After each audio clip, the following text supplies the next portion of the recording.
The purpose of this video is to show you how to register with Comit Capital. First of all, you're going to type out the word Comit Capital. The first link that's going to pop up is the one that you are going to use. Click Get Started.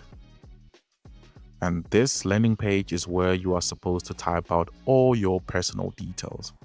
That's your first name, your last name, your email address, your contact number, and your ID number. Lastly, you are going to be required to create a password of your choice.